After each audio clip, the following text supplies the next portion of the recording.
guys, Jack here and welcome to episode 31 of The Road to Glory with FC United of Manchester. As promised in episode 30, which was of course the playoff matches. If you missed it, go watch that video now. Definitely worth a watch. Includes all the playoff matches we took part in.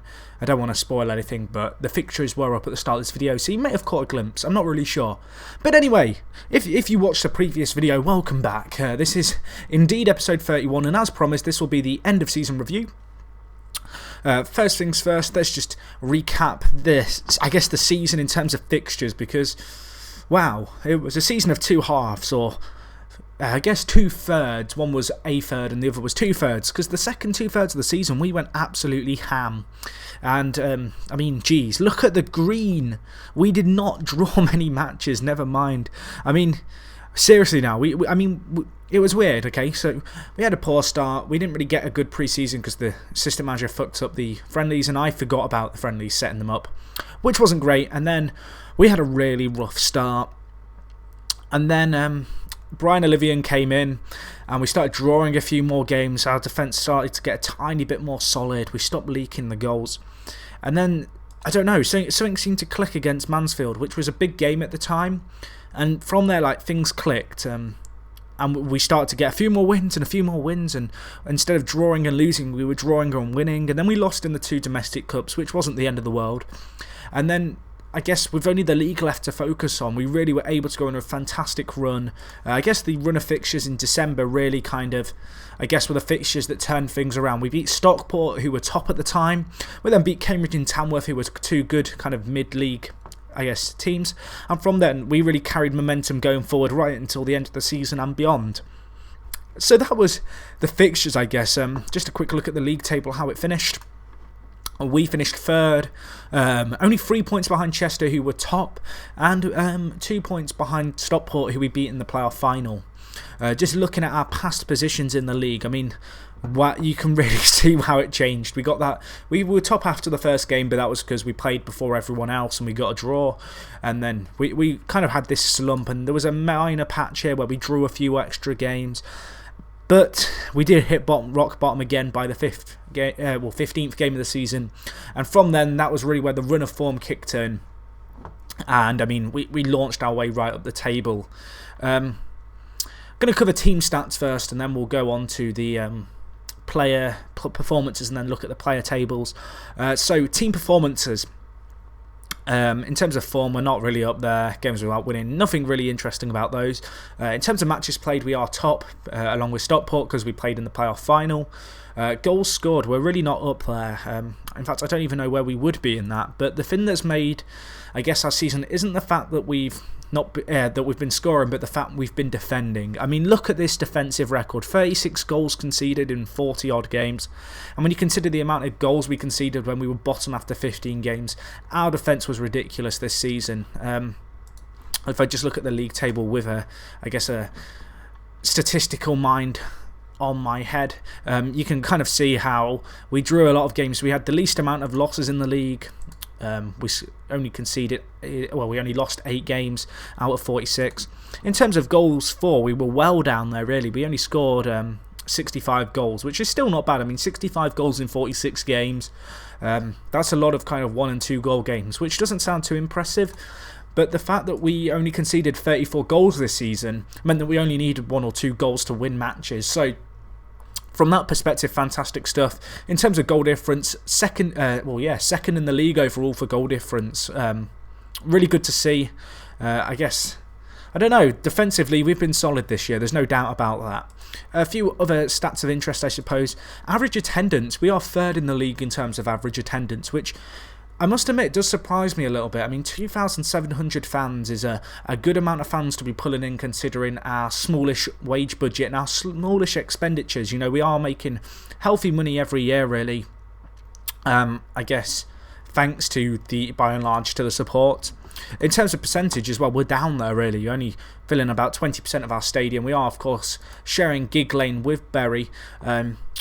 I'm not going to be looking to build a stadium until we're in the Championship and maybe even the Prem, because 12,000 people a game isn't too bad at all to be pulling in. Until Championship really is when we need to look to expand.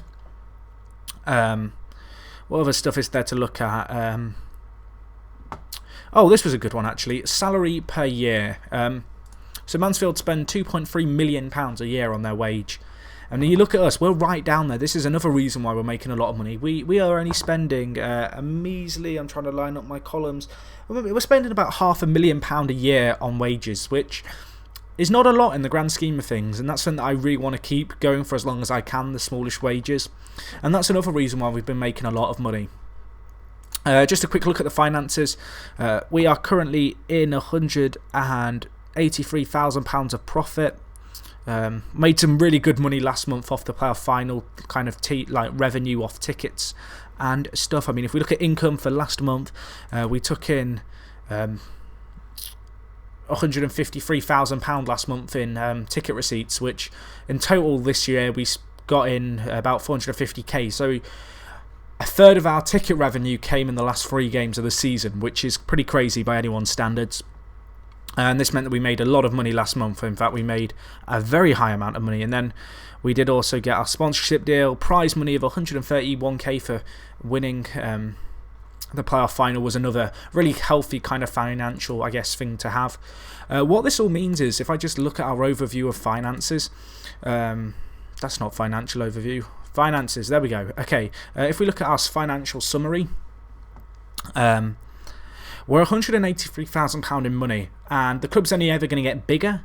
This season, we made a loss of £24,000, but then in terms of transfer expenditure, oh wait, no, sorry. If I go here, we made a loss this season. Sorry, it says last season because we're on the first day of next season. But now I'm just getting confusing you. But no, let me try and explain this. This year we made a loss of £130,000 over the last year. But £137,000 worth of that came from, I guess, transfer expenditure. So it actually made a slight bit of profit. Now, it's hard to turn a profit in the Blue Square Bet Prem. However, in League 2, you get a lot more TV money than you do in this league. Also, the fact that you're in the Football League is a huge bonus. I believe, and don't quote me on these figures, but I think you get a few £100,000 for TV revenue in League 2. Now, looking at our squad, we have a pretty strong squad that I think could hold their own in League 2. Next year is going to be what I'd like to call a transitional year. It's a year where you kind of try and, I guess, just holds firm for 1 year, make a little bit of money if you can, and then the next season really push on. So this will give a chance for a lot of our 17-year-olds who are really good players to just develop that little bit more.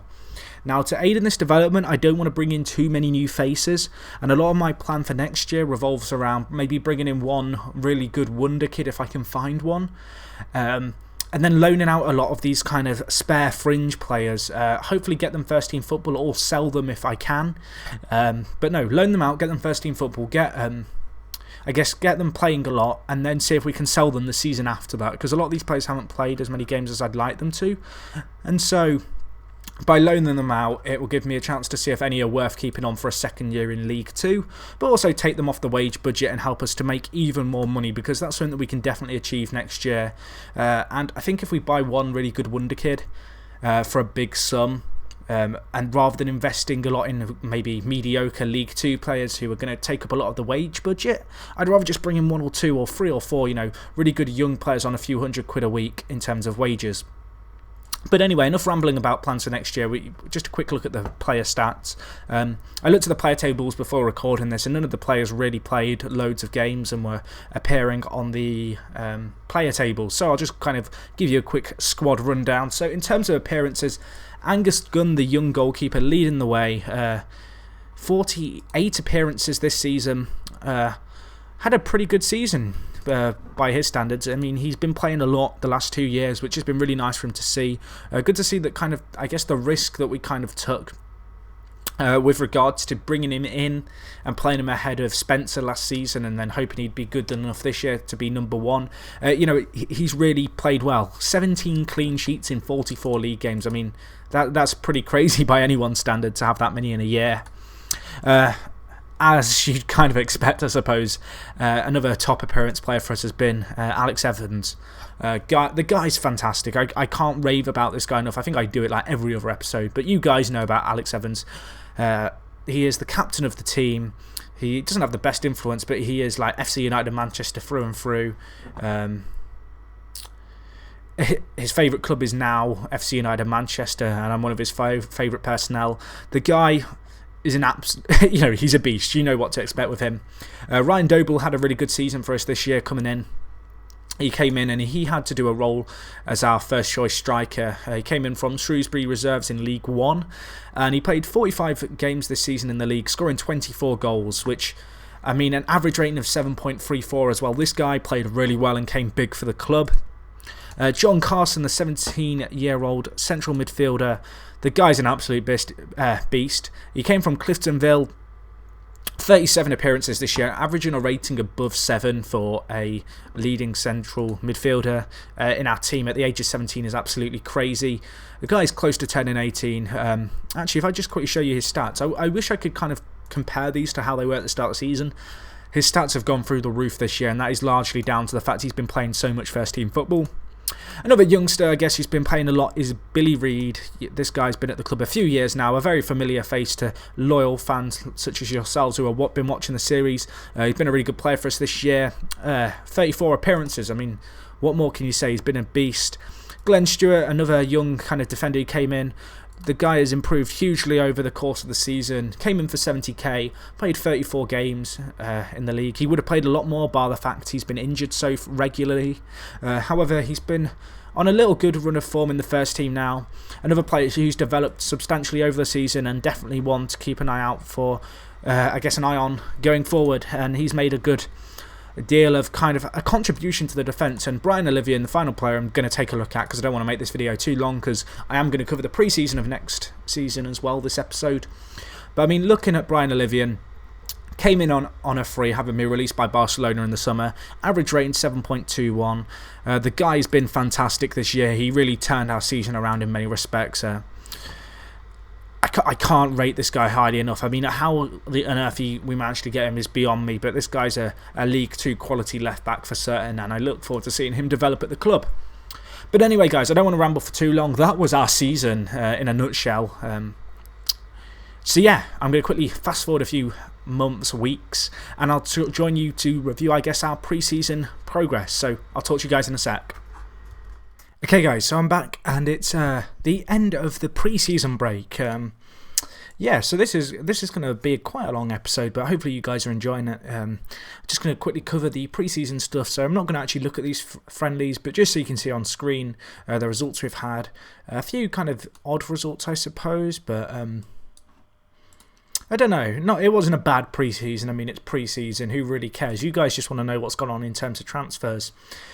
So as I talked about earlier, there was going to be a few players who I either tried to get rid of or try and loan them out, try and get their value up a bit, and then hopefully I can sell them on in the future.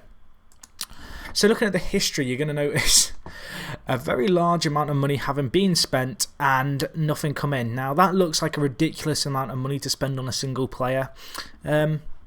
I'll just quickly give you a quick overview of this. So, my transfer budget that I was actually given was 25k. However, I was given a wage budget of up to £28,000 a week. So what I decided to do was, rather than buy a number of players in who are average and very cheap and then, use the wage budget, I moved a massive chunk of the wage budget across to bring in a guy who, at least in my opinion, could be the player to take us all the way up to the Championship and beyond, and that is Andy Montgomery.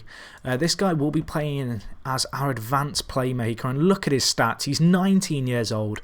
He was not cheap by any stretch of the imagination.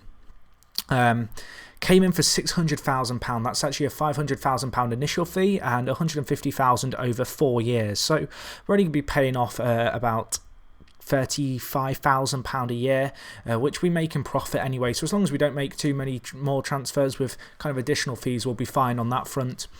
Looking at his stats, as you can see, crazy player. Naturally a winger, however, I'm going to be evolving him into an advanced playmaker. I mean, look at these stats. He's 19. He's only just turned 19 as well, may I add. He's only 19 years old and a month. This guy, the future of the football club, at least in my eyes. Him and Carson. If I just bring up Carson. So Carson, at least in my eyes, is kind of another crazy player. But these two guys combined, if I ever switch to a 4-4-2, which I may well do in the near future, I mean, look at them. They're going to be the perfect kind of complementary players for each other.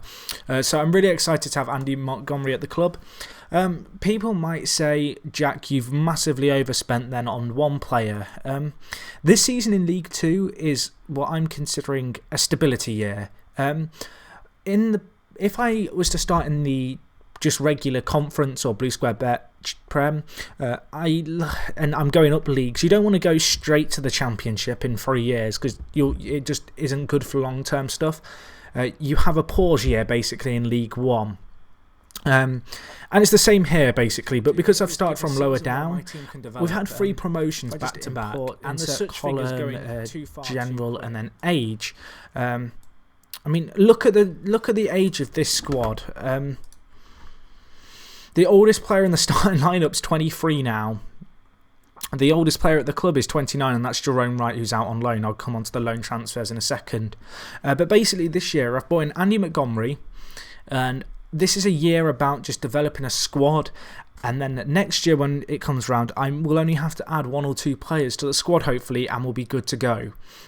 Now, I want this to be a stability year, but looking at the squad, I actually think we may well push straight up another division, which, I don't know, that wouldn't necessarily be a bad thing. But I mean, look at the. If I show you some of these young players, how they're developing, Glenn Stewart. I mean, look at him now. He is a League 1 centre back now. There's no doubt in my mind. He's a League 1 player. He could play in the Premier League now. He was being predicted to be a Championship player. Billy Reid, he's 18 now on the right wing. This guy, another crazy player. He's not quite a Stewart guy, but this guy could play in League 1. We have a number of League 1 players. Andy Montgomery, who just came in from Cheltenham. I mean, look at him. He could play in League 1. This squad is very good, and although I want this to be a transitional year, I'm starting to think more and more about the possibility of us going straight up, because there's 4 places this year to go up. There's 1 in the playoff and 3 automatic. So, now that I've rambled about that and building for the future and why I spent so much money on one player, I'm going to cover this guy with the Greek name in a second. Just on the outs, you'll notice Matthew Grieve has gone out on a free. He's never going to be good enough to play for the team now, so just let him go. Same with Jacob Joyce, player who I brought into the club a few years ago from Spalding. Never really got a shot at the first team, only made a handful of first team appearances. And a guy who, at the end of the day, he's never going to be good enough to play for the team now. And then just, I guess, a load of players loaned out. These are guys who may be of use to me next year, assuming we don't go up. But I want to loan them out to get them, keep them in first team football. It takes a little bit off the wage budget as well, having them out on loan. So again, saving money. And it also means I can recall them if I need to add some depth to the squad. But I mean, we have a very big squad anyway, despite the tiny wage budget, because players aren't getting paid a lot. So anyway, as I said, there was a handful of, there was someone who I wanted to come on to here, which is this George Panganatolis Georgiolanis. That is not how it's pronounced at all, but just bear with me here. So, you're going to think this guy is pretty crazy. Well, yeah, he is. He's 19 years old and he plays up front with those stats. And you're thinking, Sterling Lions, well, who are they? Truth is, I didn't have a clue who Sterling Lions were. However, Andy Montgomery, who I signed for £600,000 from Cheltenham, who made 34 appearances last year at the age of 18, came from Sterling Lions. And very often I do this. If a crazy regen comes in and I'm like, well, where the hell have they come from? You know, they can't have just appeared in thin air. I click on the regen team that they've come from and I go, oh, okay, this is Sterling Lions. Let's view their squad. And what you'll see here is the fact that they have 3 players here. And I'm actually bidding on all of these. And you'll look at the values. Their most valuable player is £500. These players are ridiculous. They're the most crazy regens I've ever seen at one club. I was talking to a few guys in a Skype chat about this. This guy, Alexis, okay, I can't see all his stats, but he's 16. And his birthday's at the end of this month, so he's coming up to 17. He's already made 821 appearances for Australia. So he's hopefully coming in. I think he's dual nationality. He's Greek, so he's guaranteed to get accepted without work permit. Got Harvey here, who's Australian. I don't know if he'll get a work permit, but another player I thought, why not? Because they don't actually want any money for him when I made an inquiry. And the same with this guy, Brendan Ryan. Although he doesn't have the craziest stats, who knows? He might come to the club and he might have insane tackling and insane marking, and I'd rather just take a punt on him because he's coming in for free anyway. So they're 3 players who are going to be hopefully joining. At least Alexis will be joining, who is the best of the players. I'm very excited about the prospect of him. Just waiting for the transfer bid to go through and stuff. But yeah, very excited about him. So as I said, not a lot in terms of players coming in and out. What this all means for the squad is, as you can see on screen, we have a very solid team now. Very, very solid.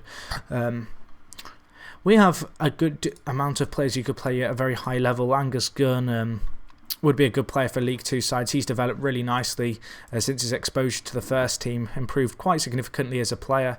As have a lot of these players because they've been playing for such a long time. Alex Evans, the club captain. I mean, look at his stats. He's a pretty crazy 21-year-old now. He's made 130 appearances for the club while he's been here. I mean, I can't speak highly enough of him. He's been an absolute beast for us. But anyway, that's pretty much what's gone on in pre-season. It's just been a case of bringing in Andy Montgomery, loaning out a lot of the players who probably aren't going to get first-team football this year. And then, I guess, also just showing you off those Australian players who I'm looking to get in. I'm probably going to have another in-depth look at the Australian regions to see if there's any more really crazy ones lurking in the shadows, because I can get them in. They're not wanting a lot in terms of wages. I mean, this guy who I'm not even going to attempt to say his name. I might just nickname him Greek Dude. I mean, he's a very good player himself. He could play, a very decent player for League 2. And with Doble playing on the left wing this season, he may well turn into our first choice striker. He's on international duty, unfortunately, for this first game of the season. And we actually had 7 subs this season. Oh, I didn't even realise that. Good times. So, with that said, I may even bring a few players back from loans already. As you can see, quite a lot of players out. I didn't even realise that we were allowed this many subs. Actually, I suppose if the regens are coming in, there's going to be quite a lot of wage budget free, I think. Let me just see, can I change these? Yeah, there's going to be quite a lot of wage budget free, I think. So, I'm not too worried about that. But anywho, let's crack on straight into this game. I totally forgot that you could have 7 subs this season. Okay. But anyway, let's get straight on with this. We're playing Northampton away. So, submit squad numbers. Crack straight on into this game. This is going to be, I guess, a good kind of test for us. Montgomery making his debut for the club. Have we got any landmarks coming up? So Montgomery sent to make his debut. Doble needs 1 more goal to reach 25 career goals for the club. Kirby needs just 2 more goals for 25 goals for our club. And Davis will make his 100th career appearance if he comes on. But anyway, let's get straight on into this. This should be interesting to see. I don't know really where to expect. Oh, actually, there's something else which I need to cover, but I'll come on to that in a bit. But anyway, let's crack on straight with this game. We're huge underdogs. I'm going to be playing counter-attack a lot more this year, just because if you're a team with a small reputation, even if you've come up through the leagues like we have, teams naturally come and try and attack you because they think you're a really bad team. It's the same as if say you were to play FC United of Manchester in the League Cup, you'd probably set up attackingly against them. So when we're playing against clubs in this league, a lot of them are going to just set up attackingly with us because the AI is a bit derpy and a bit silly.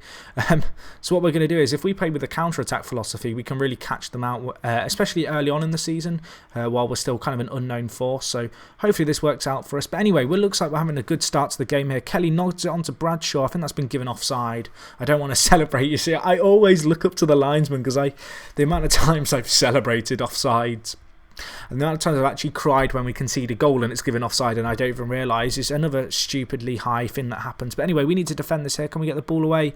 Conway wasting the chance for Northampton. This isn't going to be an easy game by any stretch of the imagination. Northampton are a very good team in League 2. I don't really know how good they're doing in the league at the moment and how they've done in the last 3 years, but I guess currently in real life, quote unquote, you consider them to be one of the, I guess, superior teams. I assume they're in League 2. I think they got relegated a few seasons ago. I might be wrong there. I don't want to be wrong because I know I'll get shouted at by a few guys for that. But anyway, 0-0. 0-0. 0-0 wouldn't be a bad result, especially going in at half-time. Apparently the second half can surely only get better. Let's just go passionate. I'm pleased with how things are going. Keep it up. And then I'm going to say to Montgomery passionately, there's more to come from you, and I believe you've got what it takes. Now, watch him go score like a fairy tale movie on his debut. I've just kind of given him a little whisper in his ear at halftime. You know, I have that faith in you, my son. I don't think that's actually going to happen, but who knows? So I'm going to stick with this counter-attack philosophy because, as you can see, they're actually committing a lot of men up. And if we defend well, which we haven't done there, but it's been saved, can we get the ball away? We can indeed. What I was saying was, as long as we defend well, the counter-attacking thing, there's no reason why it won't work against Northampton. It's crazy to think that we've gone up 3 years in a row. I don't think I've ever done that on any one of my saves ever before.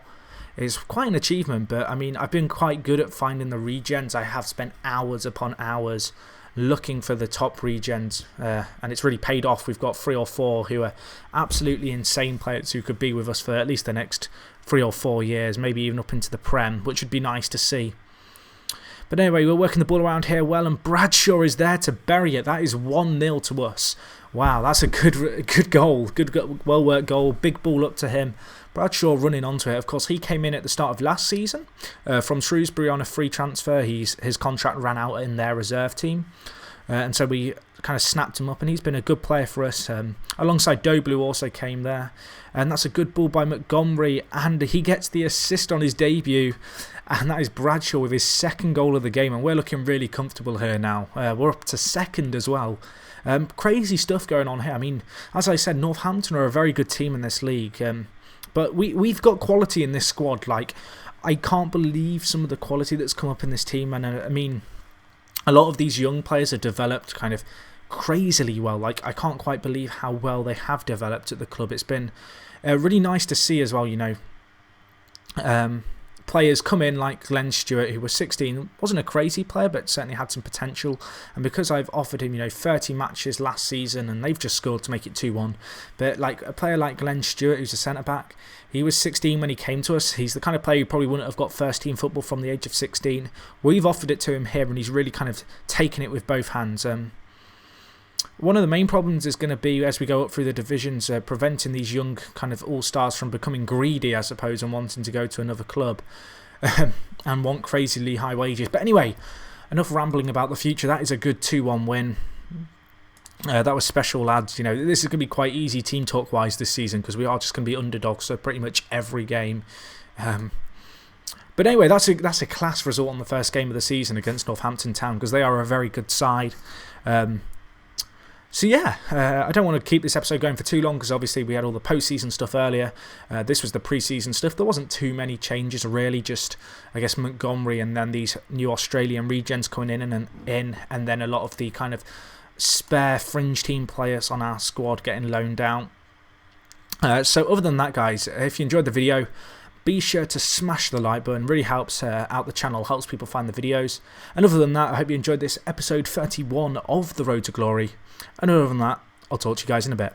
I'm out.